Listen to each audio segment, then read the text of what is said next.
Hi guys, welcome back to another video. Today I am going to look at this Daily Life in Biblical Times by Borowski. This was a book I started probably about 10 years ago when I was regularly teaching a biblical history course, and every year I was trying to sort of build on my knowledge base, and I thought this was kind of a cool book. I stopped teaching the course probably just around the time I got the book, so I never actually used it in teaching. But I think a lot of teachers will tell you that, especially for areas that aren't your expertise, that the whole it's a whole process of trying to find the right book for the course. And that's what I found again and again, was that every year I was trying something different. And because you're trying to teach a certain syllabus, but at the same time you want to do it in a way that you think is the best thing. Every teacher has an idea about what the right thing is for this course, or what should be the goal of learning. So if it's an Old Testament history course that includes certain books of the Bible, you have your idea about what's the important stuff that comes out of that comes out of those topics. And this is one of my favorite kind of books, these daily life books. I also have one I'll look at just reading right now, The World of Odysseus, and it's kind of the same thing, and it covers kind of the same topics. So look forward to that review soon, maybe in the next week. So this book is short. If you can tell, there's about almost 130 pages of text, and most of it's pretty easy to understand. There are a few times when I wasn't quite sure what the author was saying, so a few obscure sentences here or there, and I guess the point of that would be to look up the topic somewhere else if you're not sure what he's talking about.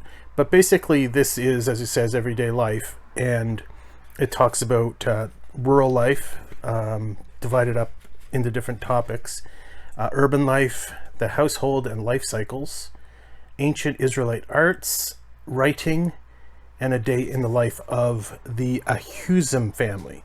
That was a really cool way to end the book, I have to say. So the last chapter is kind of just the author kind of making up the sort of likely daily schedule of a family at the time, and he says it's just after the destruction of Samaria, I think he said.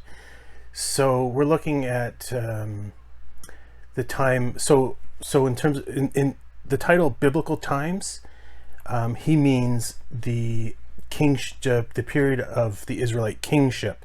So you're talking about the start with King Saul and David, down to basically when Jerusalem was finally destroyed under the Babylonians.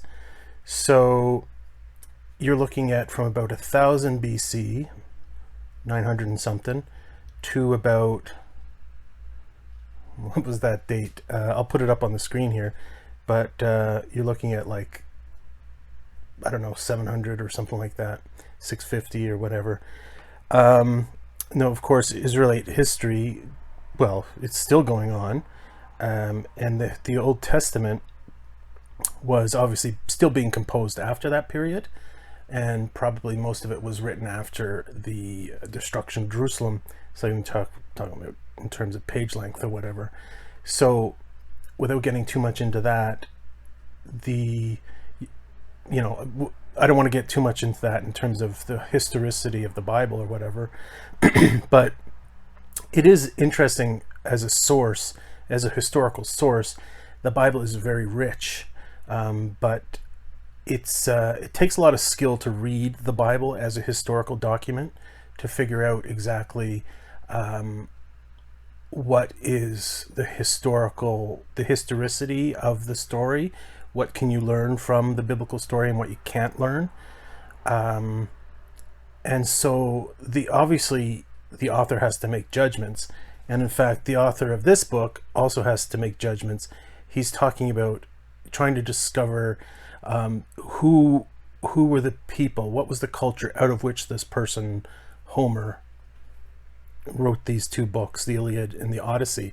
So you have to make certain judgments about what's history and what's not history. And so when you, remember, Homer was considered sacred writing by the Greeks, just as the Bible, the Old Testament, is considered sacred writing to Christians and Jews. So there's a bit of a, it gets a bit touchy sometimes when you're interpreting things historically. You're saying, well, that's not historically accurate, or that's not literally what happened, okay? But that's not really the focus of the book, although every historian who's using the Bible has to make these kinds of judgments, okay? So, I just ate supper, that's why I'm all... Anyway, so in terms of the book, it's really good, and I think I've read it 1.5 times now, and I know I'm going to read it again in the future. Why? Well, I just love history, and I love getting really, really close to the everyday kind of life. Like, what was life like literally at that time? And I just love how Borowski sort of took the fruit of all his research and made this hypothetical day in the life of this family. And he talks about the foods they ate, the kind of work they did, the kind of places, like what were their houses like, the climate, a bit on the beliefs, a little bit about religion, and well, let's take that as a good example of what I was talking about. Biblical history kind of simplifies things. So the history of the Bible makes it look like, almost gives you the feeling like God is constantly talking to the people, and the people are just one group, big chunk of people that are always together and always listening to God or Moses or Nathan or Isaiah or whatever. Obviously that's not the intended picture even of the Old Testament writers. They don't have that idea in mind, but it's how it comes across, right? It's that's just the way it is. Like, if you take even like Jesus's statements and so on, it's not all like delivered in sort of the official capacity, okay, now I'm speaking Bible or whatever. So the world is much more complex than that, and every historian grasps that, and I think most biblical scholars grasp that too. So one case in point, for instance, is the Bible says that the people worshiped false gods. They did it all the time. The Bible talks about different idols making their appearance here and there, talks about the worship of the Baals and of the Astartes and all that stuff. And it's really one of the most interesting things that came across to me. And again, I've read a lot of the Bible and some fair degree of scholarship on the Bible. And one thing that came across to me was how prevalent the idea was in Israel that Yahweh had a wife, basically.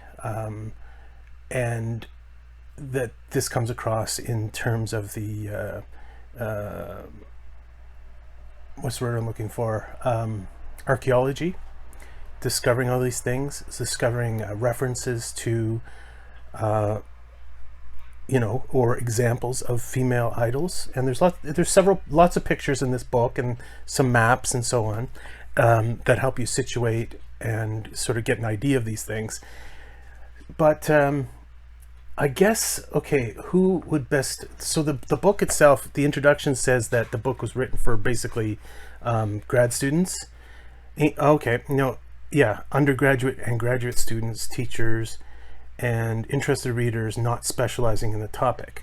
Okay, so frankly, some of it's definitely over the head of people who have never really studied or thought about the Bible.